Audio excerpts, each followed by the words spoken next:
They gave him 7 days to pay. On the 6th day, they broke in and made his son watch. Now, a desperate father with nothing left to lose is going to turn their interest rates into a body count. The rain hammered against the hospital windows like impatient creditors as Mark Collins gripped his son's small, bandaged hand. Jake's face was pale under the fluorescent lights, his breathing shallow but steady, alive. Thank God. But the accident had left them drowning in bills the insurance wouldn't cover. The doctor's words echoed in Mark's skull.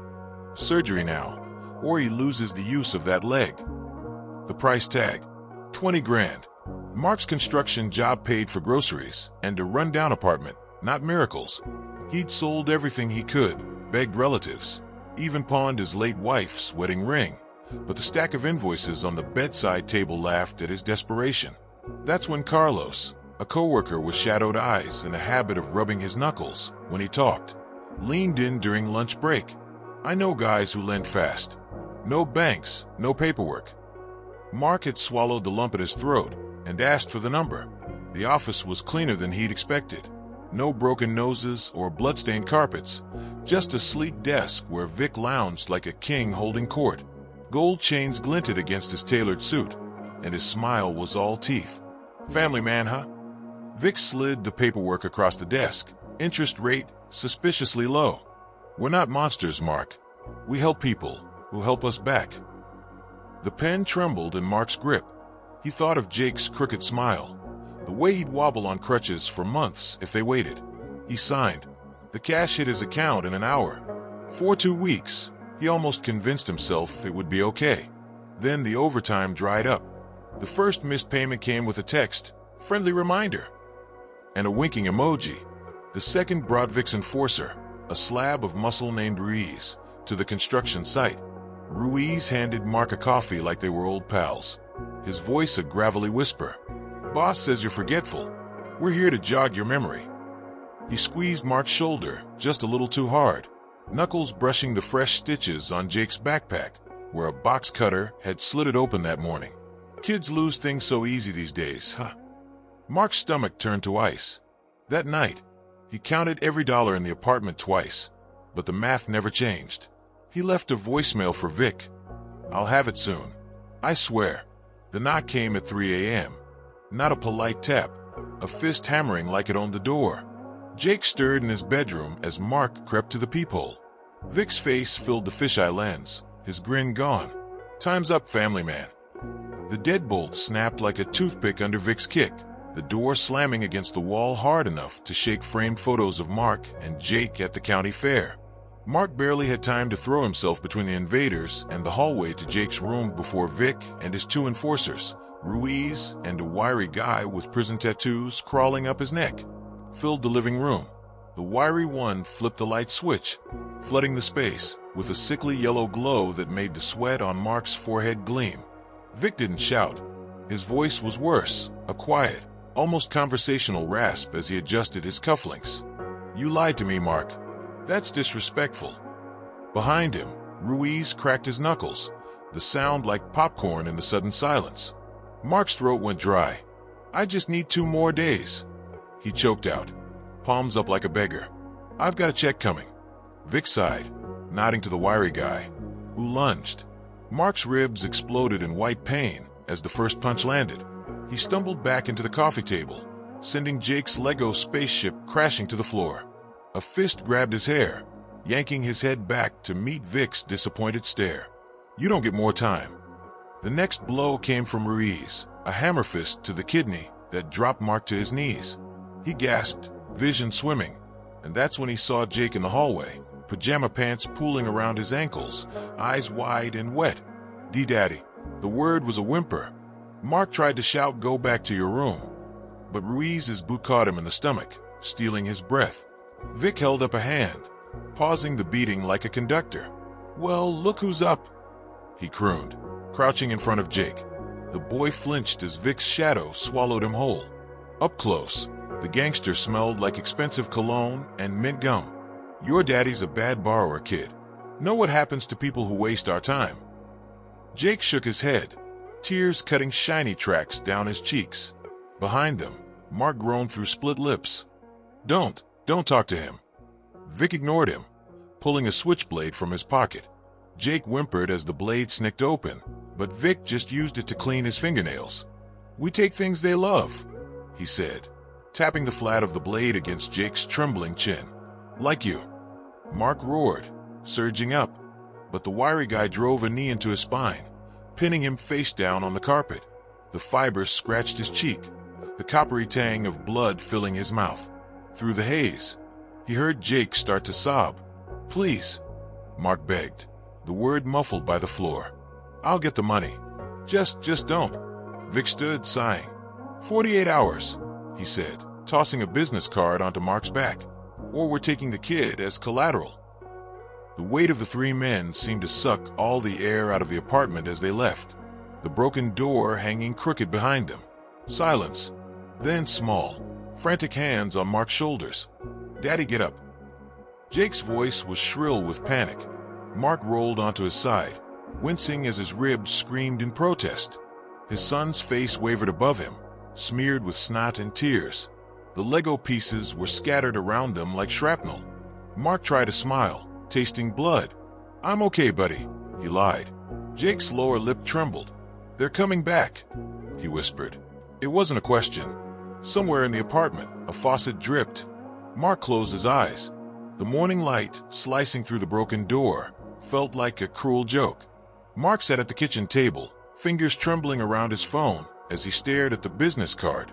Vic Marchetti, Premier Financial Solutions, with its glossy veneer of legitimacy. Jake hadn't spoken since last night. Curled into a tight ball on the couch, his arms wrapped around the stuffed dinosaur his mother had given him before the cancer took her. The toy's fur was matted where Jake had clutched it all night, his small fingers digging into the fabric, like it was the only thing holding him together.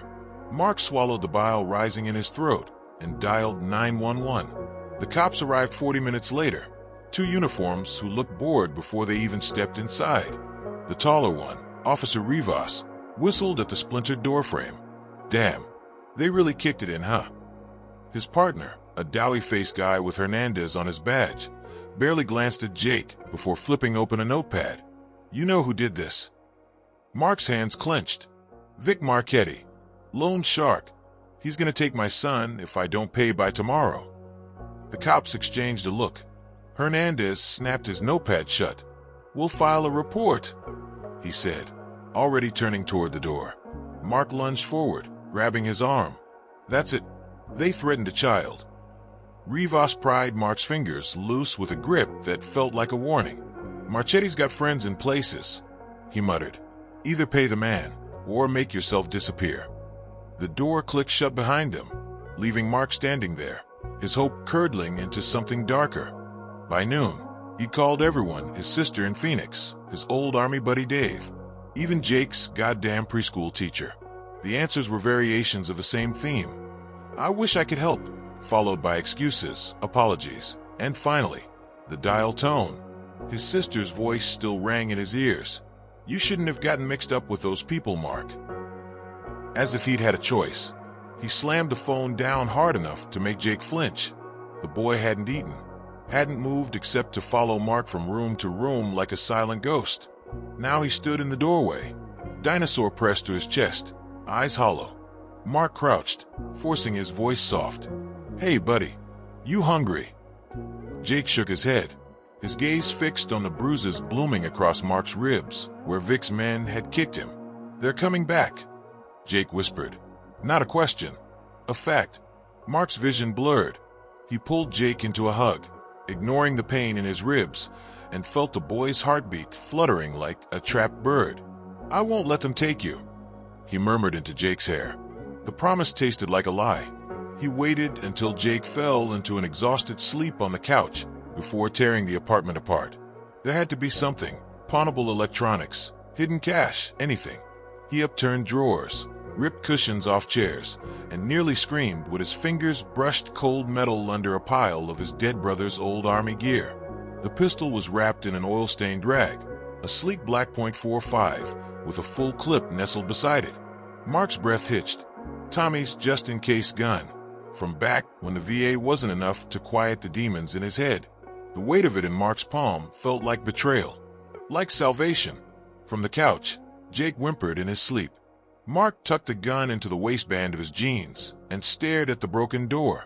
The pre-dawn light painted the apartment in shades of gray as Mark pressed a wad of cash into Mrs. Kowalski's trembling hands, the old woman's eyes darting between his bruised face and the duffel bag stuffed with Jake's clothes. "Just for a few days," Mark whispered, though they both knew he might never come back. Jake clung to his leg, his small fingers digging into Mark's jeans like he could fuse them together through sheer will. "You promised," Jake choked out, the first full sentence he'd spoken since the attack, and Mark hated himself as he pried the boy loose.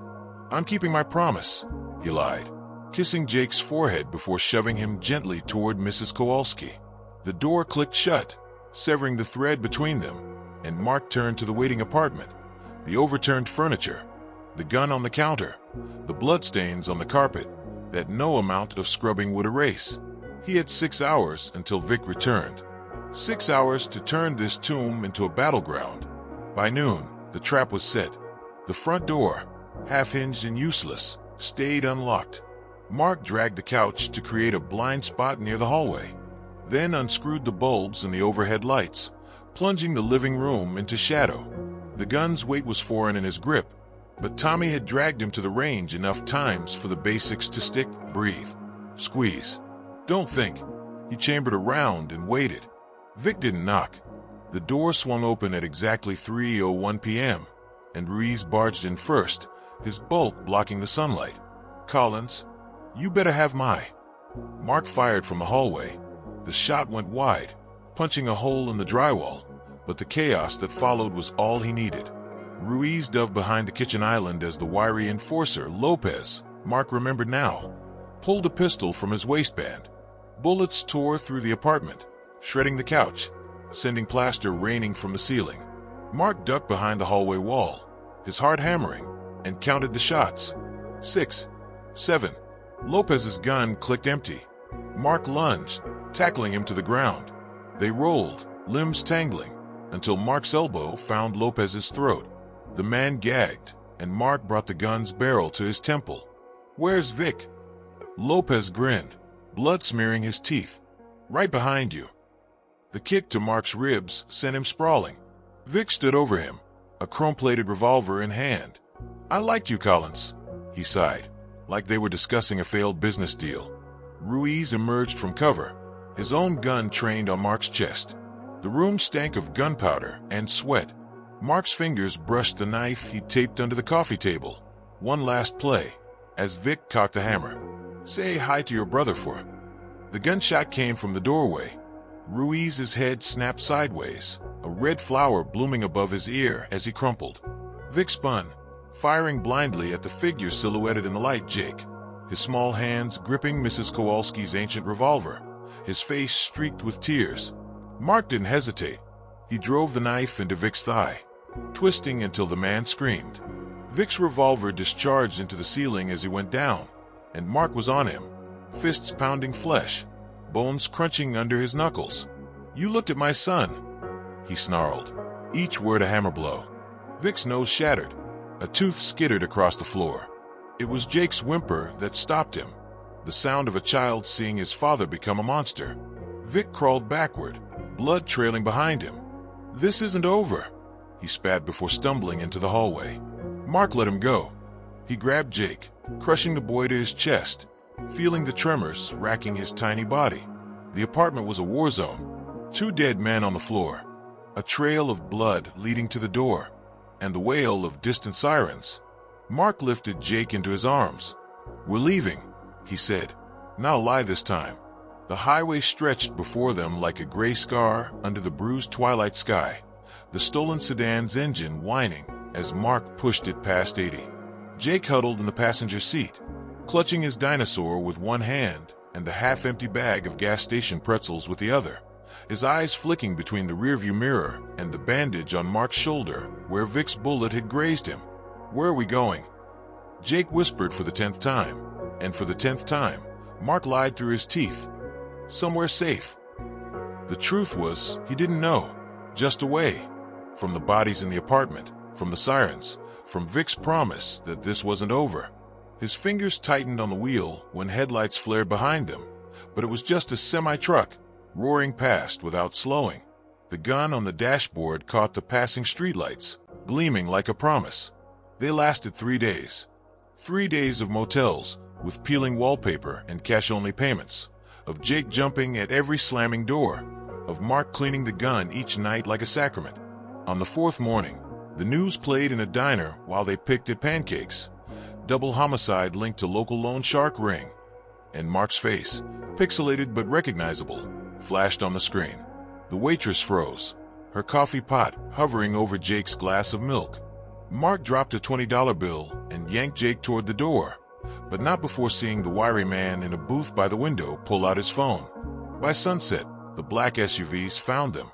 The warehouse district was a graveyard of brick and rust, the perfect place for a man to disappear.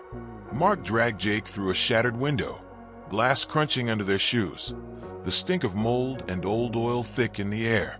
"Stay behind me," he ordered, but Jake's hand was slick with sweat in his grip. Footsteps echoed outside, too many to count. Vic's voice slithered through the darkness. "You cost me 2 good men, Collins, but I got replacement." A flashlight beam cut across the room, catching the wild glint in Vic's eyes as he stepped from the shadows, his thigh bandaged where Mark's knife had found flesh. 6 men fanned out behind him, their guns drawn. Mark shoved Jake behind a pallet of rotting lumber and raised his own weapon. "Last chance to walk away," he growled, and Vic laughed, a sound like breaking glass. The first shot sparked off a metal beam. The second hit home, dropping one of Vic's men with a scream. Mark fired again, the recoil jarring his wounded shoulder, but they were too many, too close.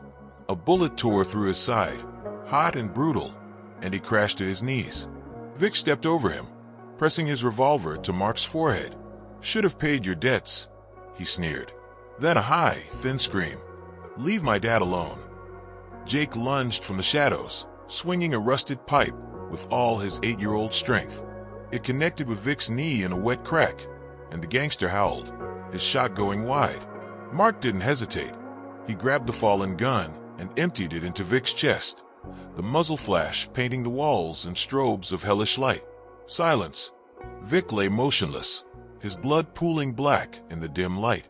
The remaining thugs fled, their footsteps fading into the night. Mark collapsed onto his back, his breath coming in wet, ragged gasps.